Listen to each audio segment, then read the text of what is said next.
All right, hi everyone. Welcome to Accelerating Your Productivity with Apps and Software. We had a really great networking session and discussion before this. It's really interesting to learn just about some of the apps that people are using right now, and how that kind of integrates with the industry or role that they're in. Um, but we're going to take you through some things from Amplify's perspective that we think can do wonders to really help you with your productivity throughout the day, and also just being able to function a lot more smoothly with this new hybrid world that everyone's trying to get acclimated to. Um, so a little bit about Amplify. We're a startup and small business coaching and consulting company. Our three main services include events and workshops, mentoring, and consulting. Um, the events and workshops is just about staying up to date on latest business trends, learning new skills, and meeting new people. Um, as you guys are attending now, the mentoring, that's more of like we give you the advice to solve your problems, and then you take that back to your team and you kind of do the work with them.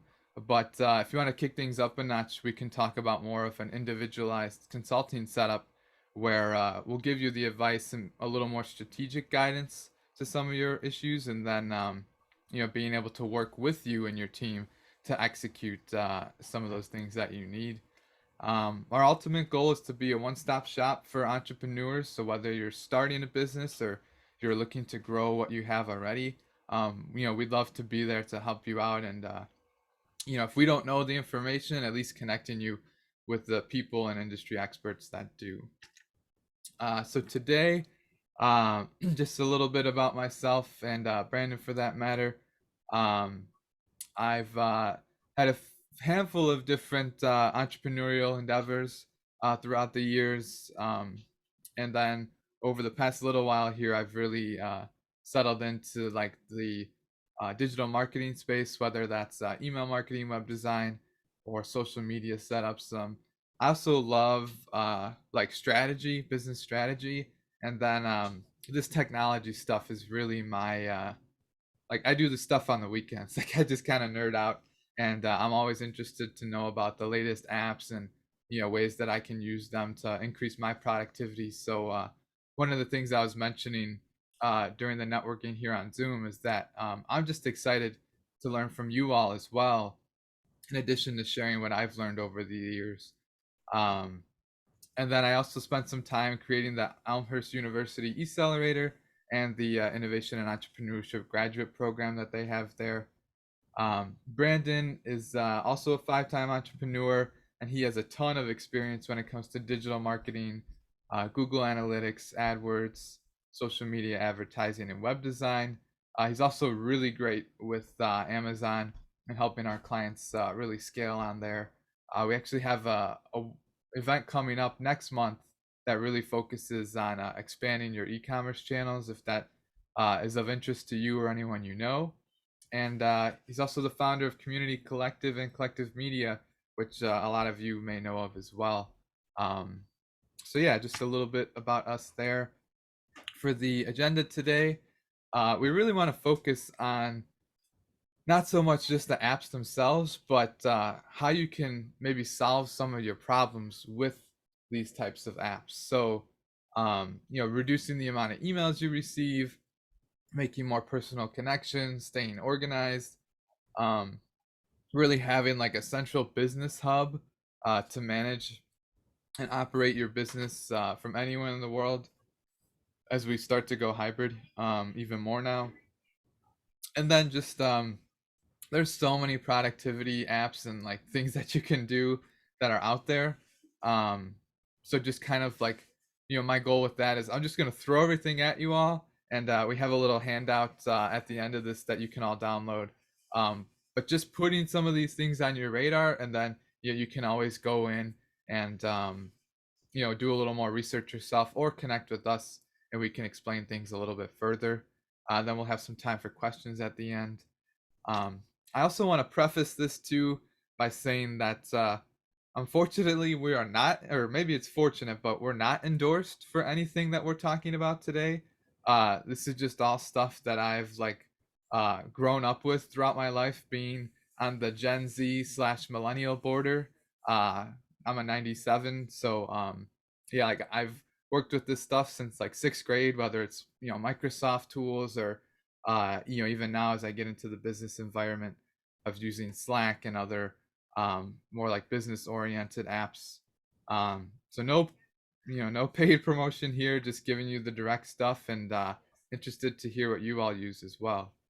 Um, so we'll start with some chat apps. A lot of info here, but just a text chat app is great for reaching out to team members directly, having that constant communication between teams in a hybrid setting, and it's also a great way to organize some departments and projects, especially as we grow more hybrid.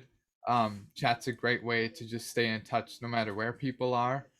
um, and the features that they have, like direct messaging, the different channels, the threads, also integrations and automations with other apps that could maybe send an automated email based on something that's specified in the chat. These are all great ways to kind of centralize your information and not have a bunch of emails where you're trying to follow threads and you know keep your inbox organized and things like that. Just have it all in your chat group, maybe different channels to separate things and keep it organized. And it's definitely something that provides a lot more informal communication. So you have to, you can spend less time, like making sure your signature is good or making sure your grammar's there. You can kind of just get to the communication that's important. Um, and then maybe another difference here between email and chat is just like there is a good place for email. That tends to come with more formal or like initial communication.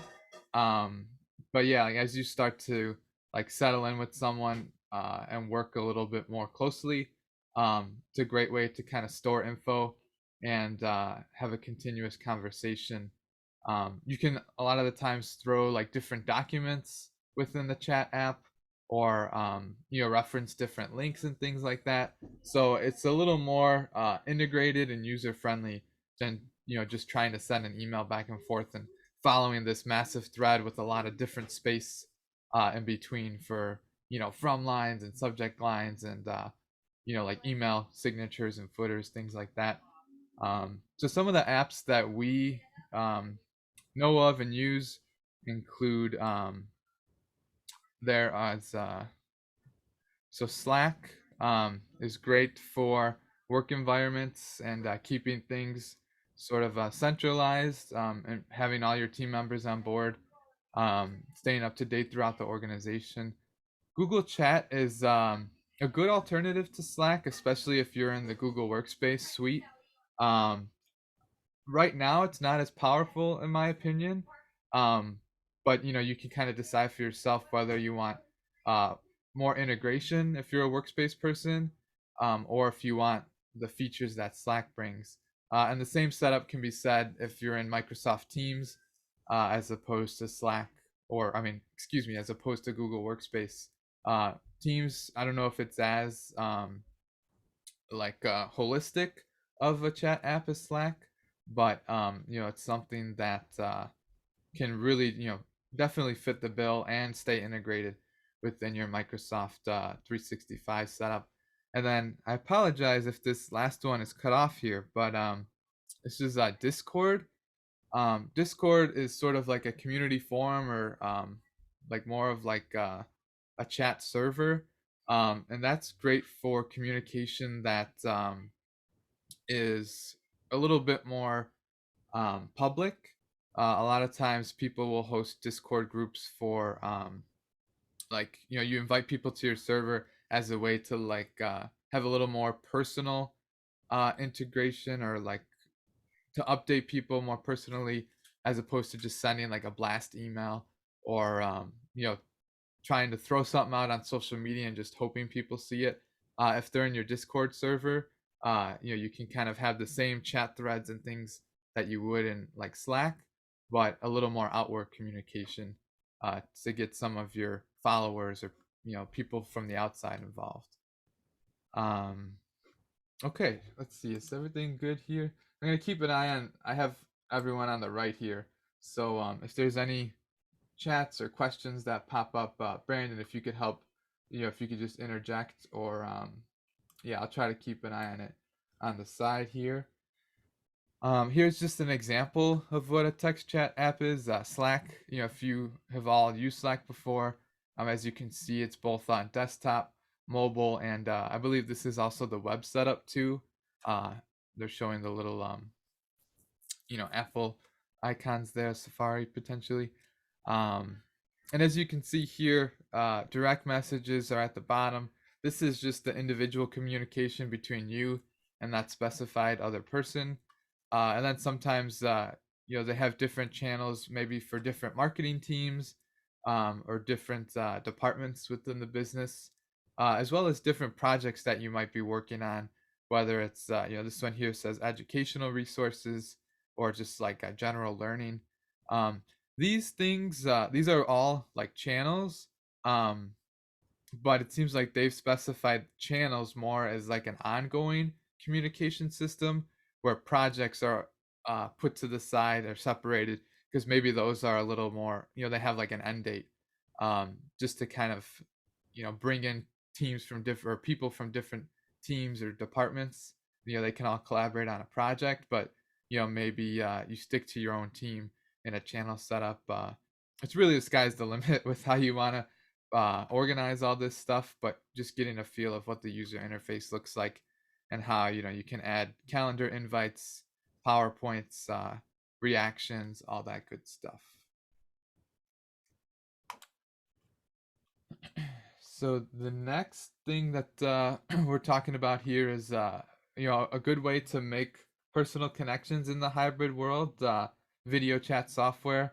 I don't think I have to explain too much about this, considering that we're using one, and we've also probably used this throughout the course of the pandemic. But one thing that I'll just point out, I know a lot of people are eager to get back in person, and I think there is a lot of value there that comes with being actually face to face with people.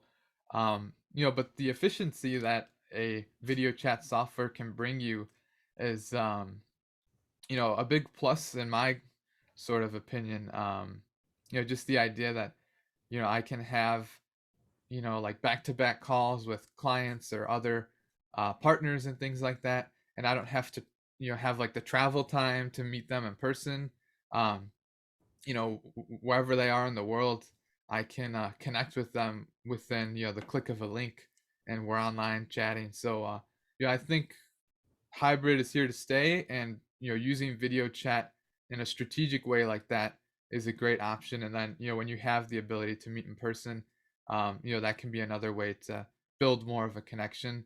But for me, I think the video calls do a great job of that.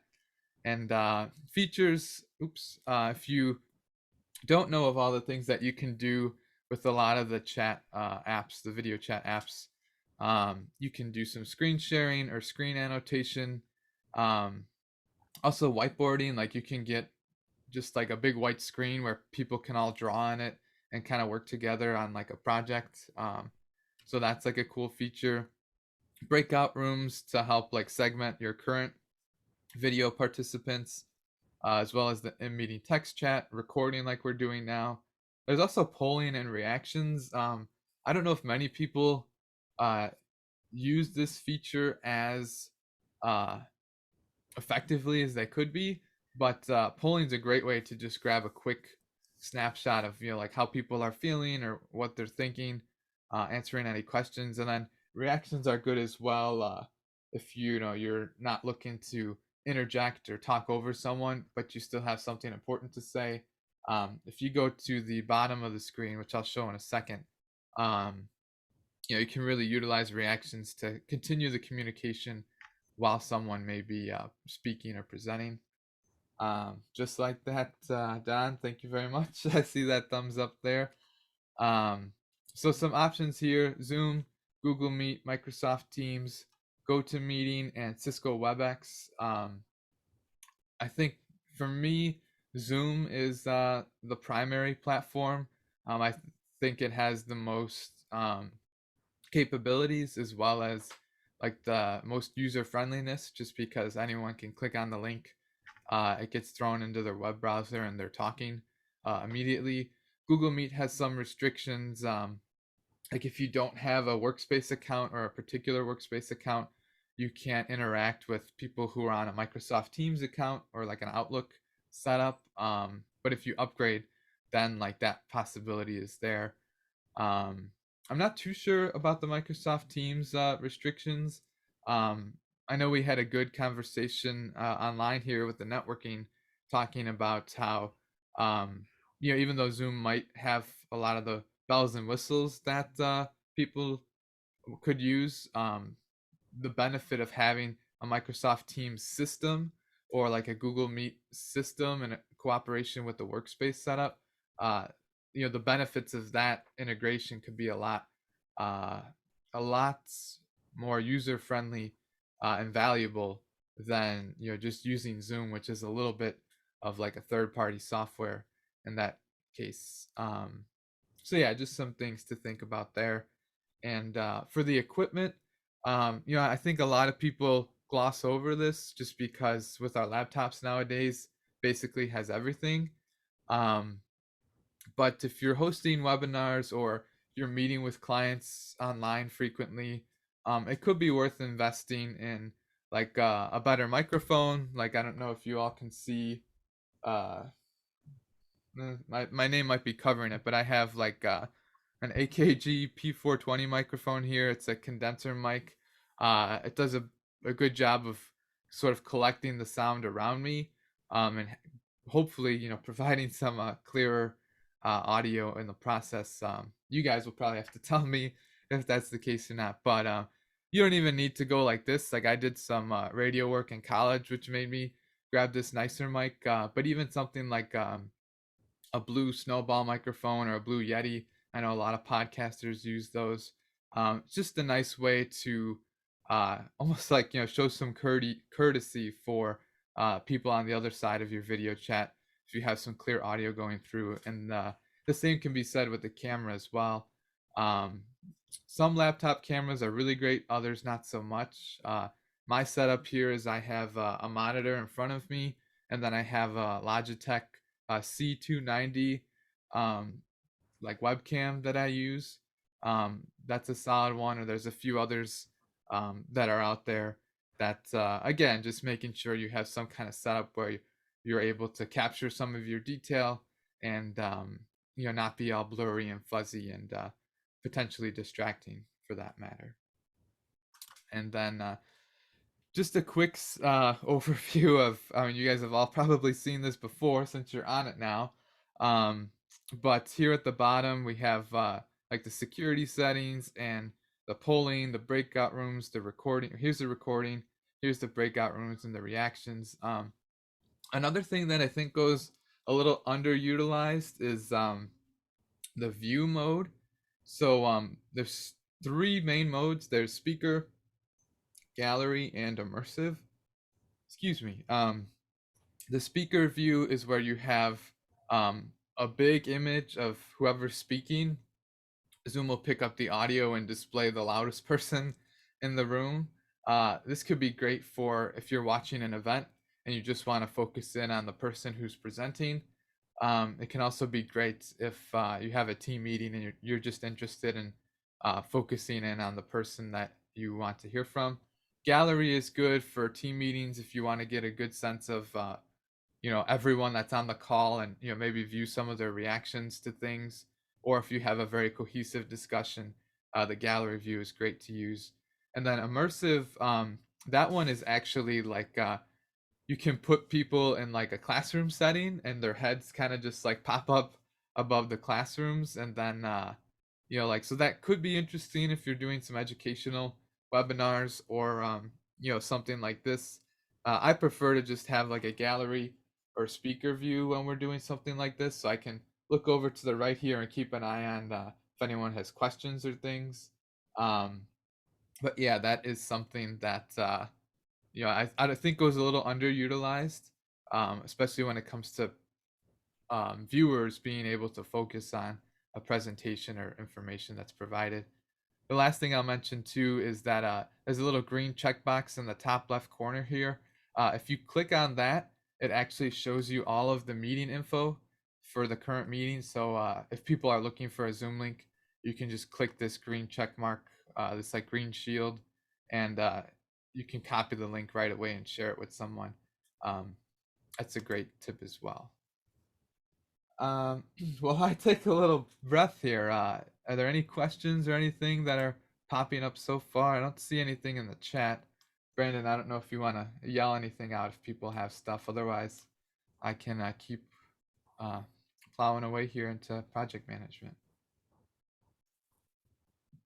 And I have a question. Can you hear me okay? Yeah, I can hear you a So, bit. okay, so are we going to have the email of the slides? I know some things I could not make notes. So, is there a way we can just get the slides and then we can call you if we have any other further questions? Yeah, absolutely. So at the end of this, I'll have like a little handout of all of the apps that we talked about today, and then I am recording this right now, and so I'll be posting it to YouTube for everyone to view. And I can either, if you wanted to send over your email, either privately or just give Brandon the email, we can email it to you directly, or you can go to our YouTube channel and check it out as well. Thank you. Yeah, no problem. Um, all right, so great. If things pop up, I'll try to keep an eye on the chat here. Um, Otherwise, let's get into some project management software. So, project management software is a great way to just really keep your teams organized and to have that communication. And it's not just for projects; it's you can also set it up for teams as well. Um, or just different initiatives that you're working on. um, it's also a great way to manage employees and have that sort of like overarching view. If you're the admin of a project management software, you can you can see like what employees are doing what and how much is on each employee's plate, and like kind of track that progress through like a Gantt chart setup or more of like a timeline. You could even see like where people are doing the work, if you're interested in seeing like where your team members are sort of like able to get stuff done, and maybe if there's some certain things that are holding them back. You can sort of see that from an overarching view and step in, all in a hybrid setting to make sure that people are getting the work done. And then just reporting and analytics that come with it, of you can have stuff set up so that you can keep an eye on the budget or keep an eye on expenses that are going through for the project. Some really neat stuff that you can do with project management software. And just a few more specific features on the bottom left here: to-do lists, message boards, text and sometimes video chat, or integrations with that. It's a great place to centralize all your documents and files for the project. I don't know how many times, like just with this event, like Brandon and I would have to say like, "Oh, do you have the logo?" Or can you send this image for this post or this email? So if you have like a project management software, it's great to just throw everything into the software, and then all your team members can go in and pick what they need, and this way they have the information in their hands, so they can be a lot more efficient with getting their job done. Um, some other great things are automations, external app connections, as well as the reporting and analytics that I mentioned before. Um, in a project management tool like Basecamp, which I'll talk a little bit more about on the next slide, they do like automatic check-ins. So like a check-in will go out maybe once a day or once a week, and it'll just say like, "Hey, like what have you worked on today? Like let your team know." You can use that sparingly, or it could be a great way to manage larger teams to make sure everyone's being held accountable, especially if you can't see them every day, or you're in more of like a hybrid setup. Um, as you can see on the right here, there are tons of project management apps that are available. Everything from Monday.com, Basecamp, Asana, Trello, Airtable, Zoho projects. And then I think a thing that gets underutilized but can be just as powerful is Google Sheets or Microsoft Excel. Um, at least from what I've picked up, a lot of the project management setups are almost like table based or spreadsheet based, especially like in a Monday.com board. Um, you can actually do a lot of that work on Google Sheets or Excel just by being able to program it. Um, if you're not that savvy with Sheets or Excel, Amplify has some templates for you that we can share. Or you can just spend the money on something like Monday.com, because they thought of that. Like they have the templates, they have like the little tokens and the different coloring. Um, but yeah, from what I can understand, it's really just like a fancy Google Sheet or Microsoft Excel spreadsheet. So some interesting things there that I think are worth, that could save you a lot of time and money, just by centralizing it all in a business suite as opposed to going out with some of these apps. But they are, like I said, designed for more user friendliness and functionality. So that could just be worth the price of the app itself. Um, so here's an example of Basecamp. It's a project management software. As you can see on the top, they have just about all of their team members in this little headquarter here. And then you have a nice little dashboard where you can see the to-dos for different projects. You can have like a schedule or a message board. Campfire is sort of like a group chat. And then if you look at the top here, there's pings, which is like direct messages or group messages between, just a few people. Here's the the automatic check-ins I've been talking about. See, like they have one for what did you work on today, or how's the company been treating you while you've been working on this project.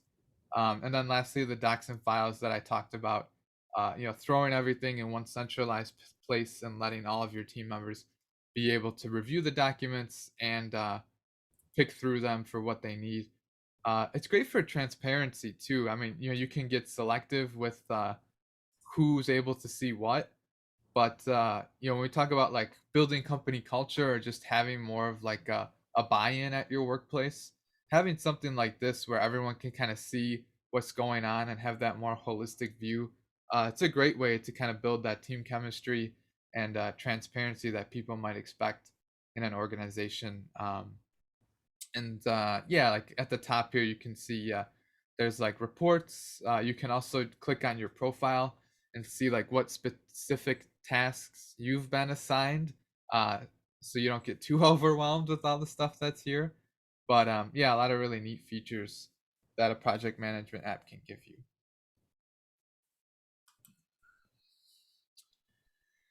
And then, in my opinion, this is sort of like the catch-all for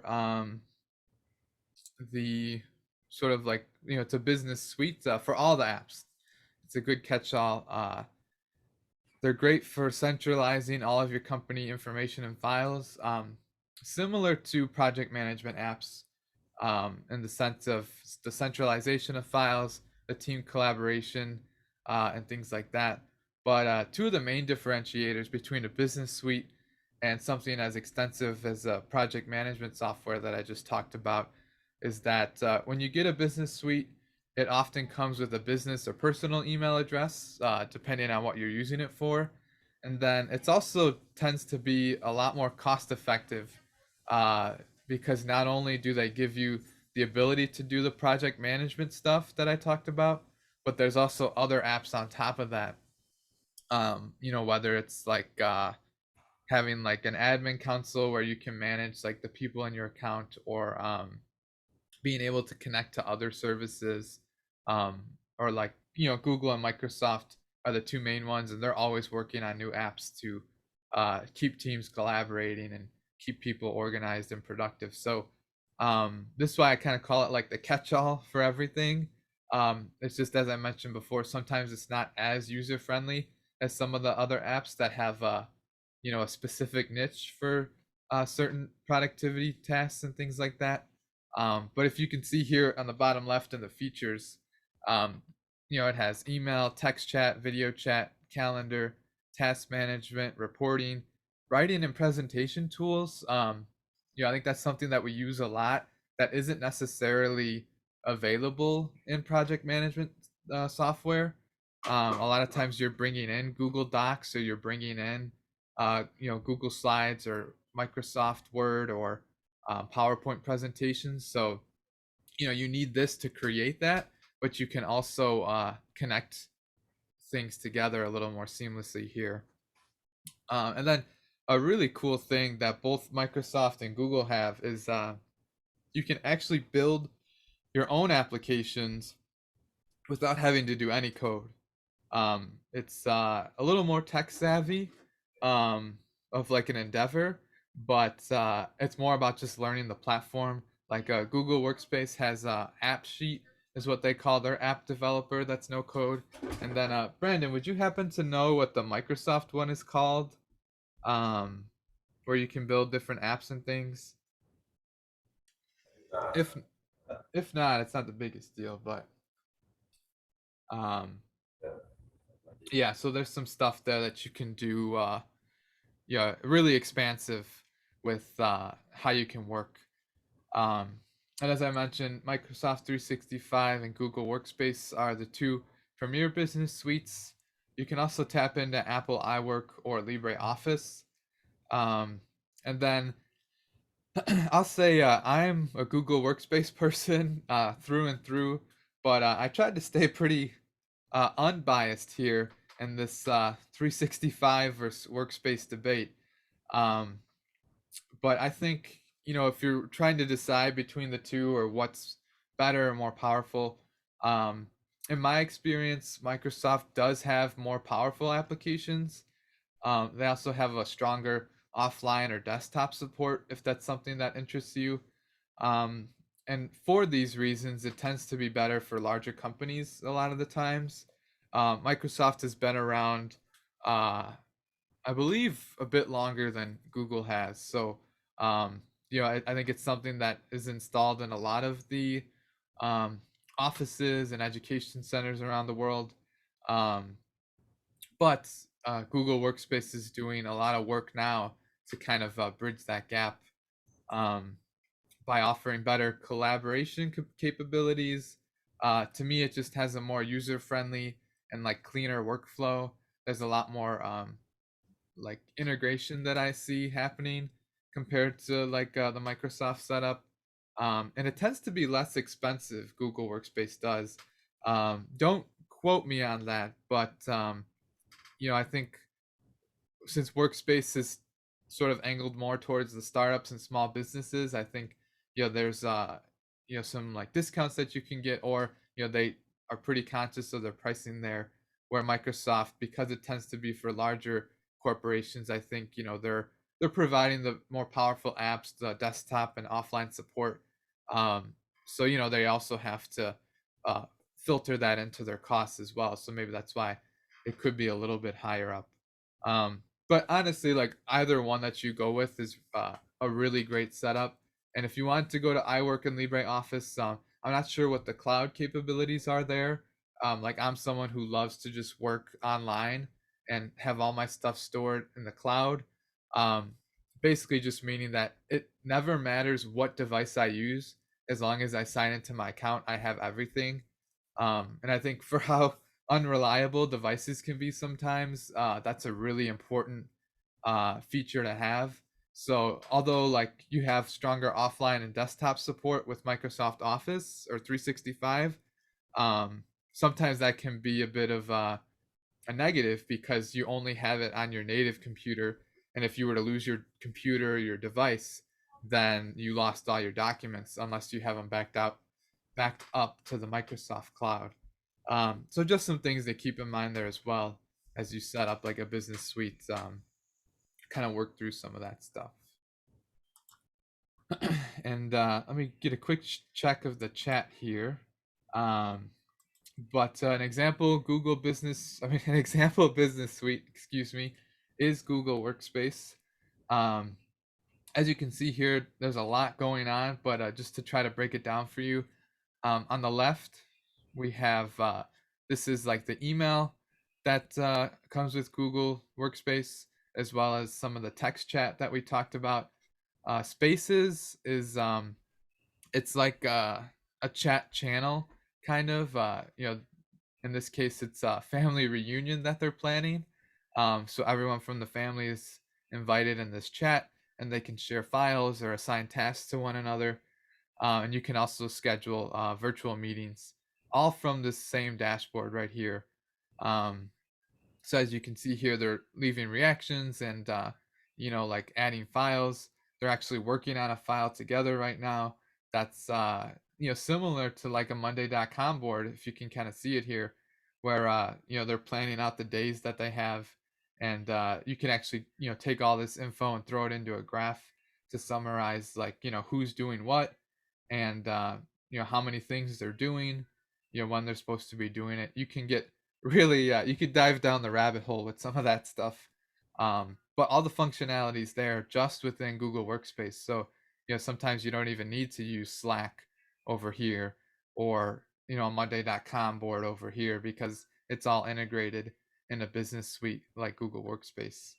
um, and then just really quick to show some of the ways that we organize like the Amplify drive. um, we have like our different events here, or like some different like clientele bases, as well as just like company files or like legal files. Just using different folders to segment the different departments of our company, and then also like having subfolders within them to specify like what marketing channels we're having, or like even within there, like what are we posting to the website. Just trying to keep things as organized as possible. And then what's nice about this is that I can always just share this information with anyone that's in my organization or outside. um, and making sure that you have a good idea of who's accessing your files, and who might have a little outdated access.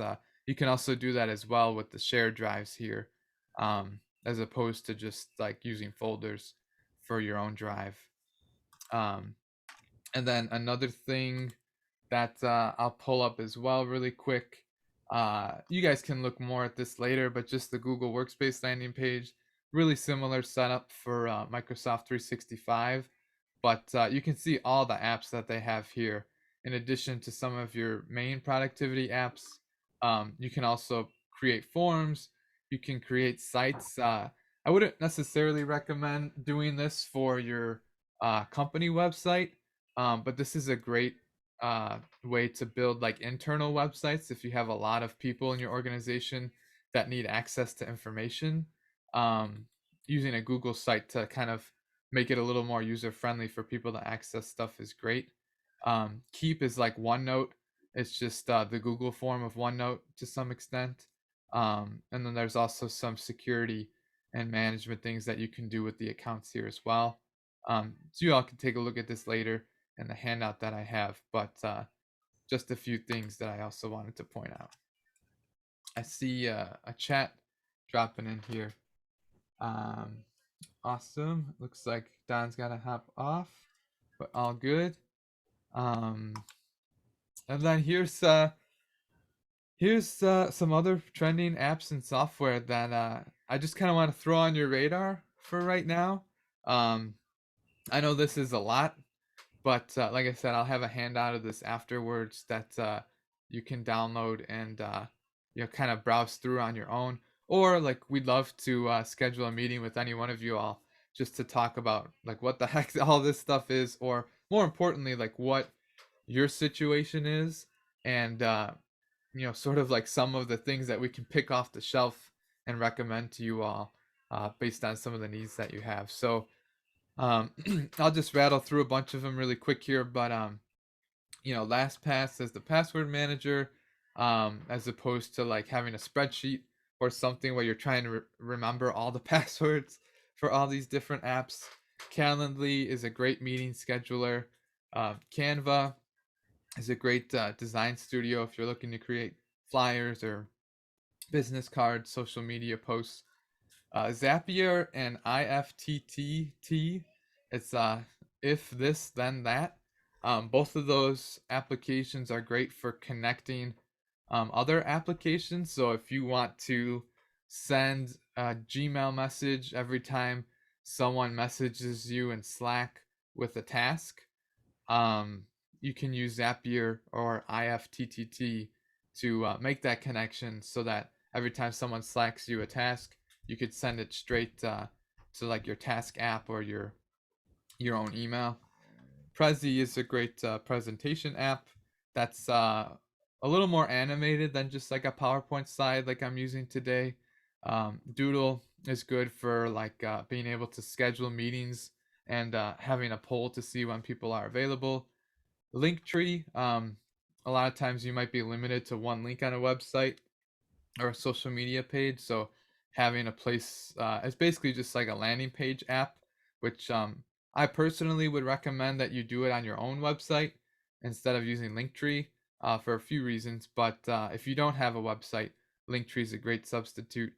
QuickBooks, having an accounting software to help you automate some of the processes there. Grammarly is a great writing assistant. DocuSign to manage contracts and like signatures over the internet. That can always be tough sometimes. And then SurveyMonkey as a survey creator, although I just kind of use Google Forms as my main, but this is a little bit more advanced. Gives you some more features there for the price. Social media managers, there's a bunch of great stuff here to help you bring all your accounts together. And then I know I had a question that I answered earlier on talking about like what startups and small businesses might need. Here's just a bunch of different email marketing and CRM options, whether you're using Wix, MailChimp, Constant Contact, or upgrading to a more advanced setup like Keep or Salesforce. Great, you have to have something to manage your contacts and the people you're interacting with. It's great to have a centralized location there. Google Contacts or Microsoft Contacts, like that doesn't necessarily seem to fit the bill, mainly because of the lack of email capabilities that I've seen there. So having a platform like this will do the job. And then website builders, whether you're using Wix, WordPress, or Shopify, those are all great options. And a lot of them come too with like a CRM or an email marketing software integrated sometimes, or some other business apps that you can use as well. So I think that was, I know that was a lot of information to take in, but the main takeaways that I would leave you all with is that less is definitely more. Uh, Keep it simple. This is something that I confess to not doing sometimes just because I'm so interested in what's out there. But it's really just about keeping it simple and sticking to what you know and like. The whole reason this workshop is happening is so that we can help you all be more productive. So anything that you can use to keep things organized, keep everyone informed, and then automate when you can. Those are to me the three sort of like pillars of productivity, or like getting stuff done. And the last thing I'll mention is that you know costs can add up a lot quicker than you think. Like maybe you're like, oh, it's just $10 a month or $20 a month, here and there, but that stuff adds up quickly. So make sure you're utilizing free apps and free trials, spending that time to test them out and choose wisely, and start at like a lowest level that they offer, and then you can always upgrade into that as you grow. A lot of the times we work with clients who um, they'll be paying for like the premier versions of 5 different apps that all do the same thing, and like I kind of go in and Yeah, it's understandable because you in the day to day of work, you kind of just get lost in it. But yeah, like that's something like not only are they only using like 20% of the stuff they're paying for, but they're paying for three or four things that do the exact same thing. So if you can consolidate all that into one, singular payment and one centralized system, that's a great way to save time and money.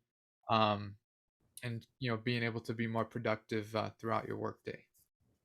Um, so let's see. So here's I'll throw this link in the chat as well. But if you all wanted to like scan the QR code, it just has a big list of all the apps that we've talked about today that you all can kind of go in and learn a little bit more about. Otherwise, here is the download link as well for everyone that is online.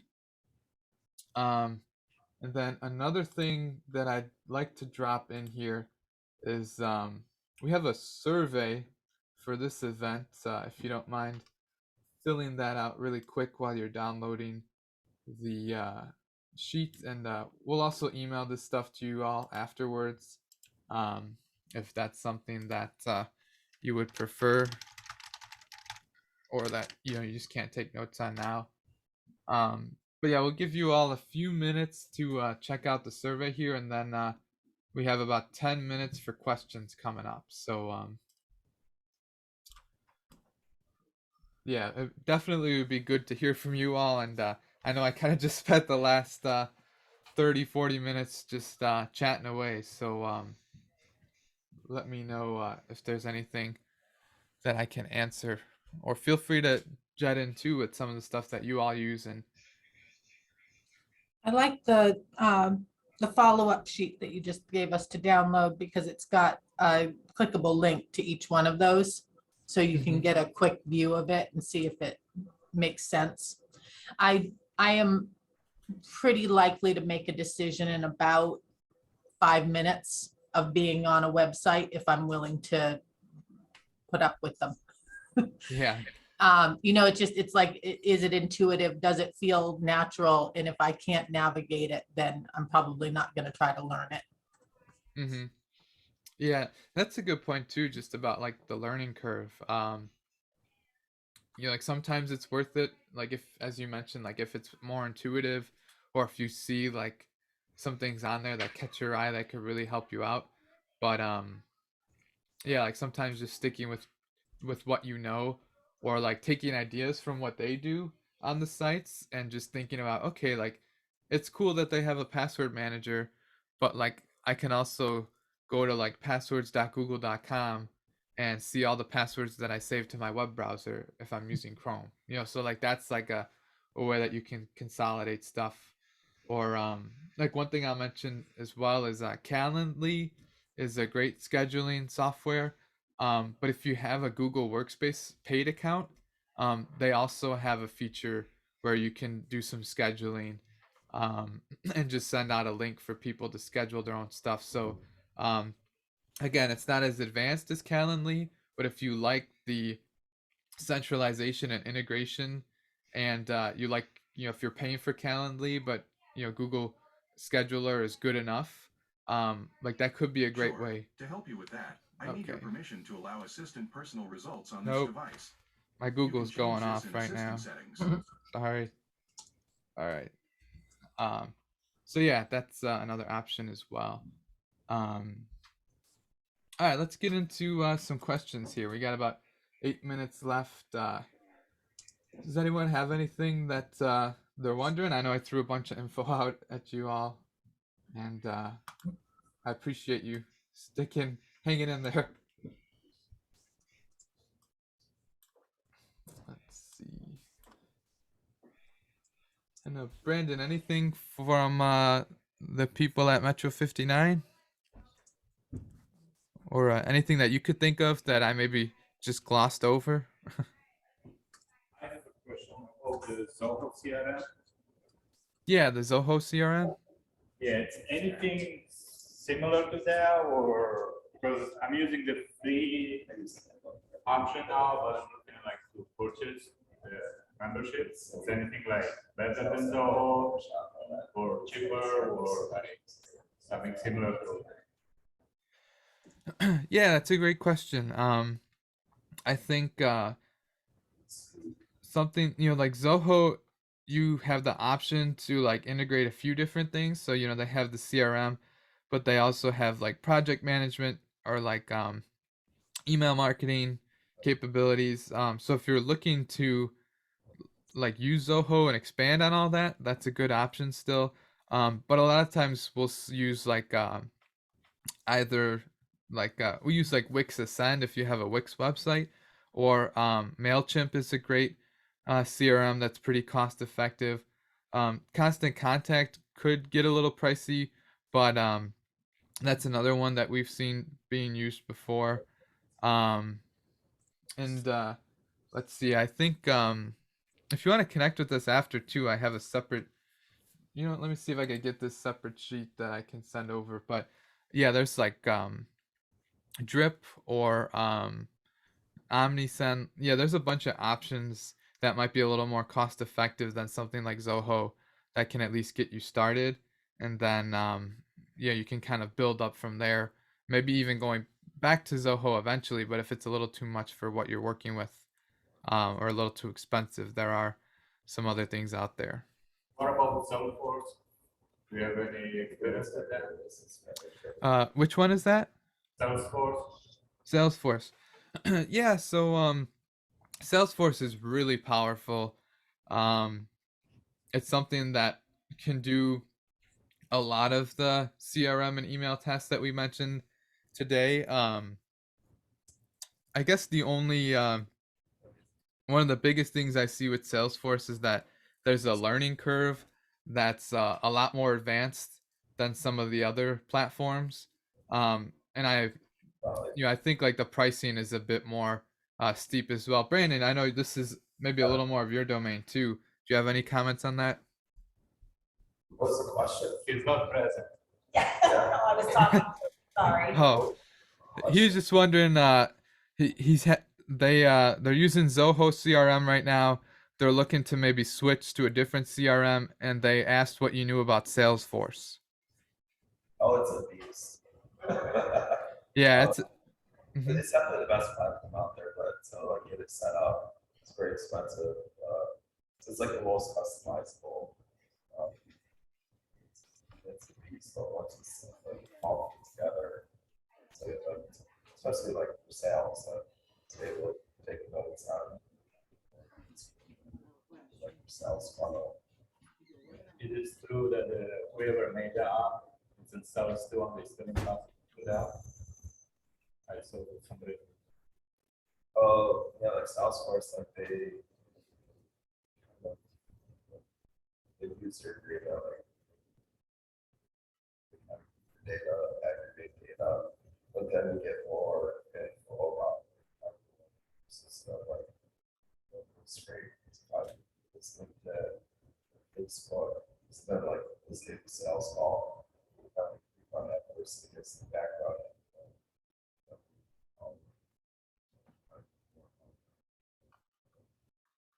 It's their story level work, that kind of stuff. It's most powerful. Also like the most expensive to set up. Okay. Yeah, I know. We're able to hear you a little bit, Brandon, on the Zoom side for the recording. But yeah, just to summarize what you said, you mentioned that Salesforce is the most powerful CRM in your opinion. It is probably a lot more expensive than most CRMs, but that there are some really great functionalities that come with it, whether it's quickly assigning different leads or like categorizing your contacts and setting up automations based off of them. Anything else I missed there? Yeah, that was it. Okay, great. Then yeah, I think we'll probably wrap up at least the recording here, and I'll look to maybe tune in on the side. But yeah, I just wanted to thank everyone for coming today. I know it was a lot of info, but like I said, this will be on YouTube for everyone to view, as well as the download that you can check out. If you didn't have time to download today, I can always send that to you if you have some contact info that I can send it to. But yeah, thank you all for tuning in, and enjoy the rest of your day.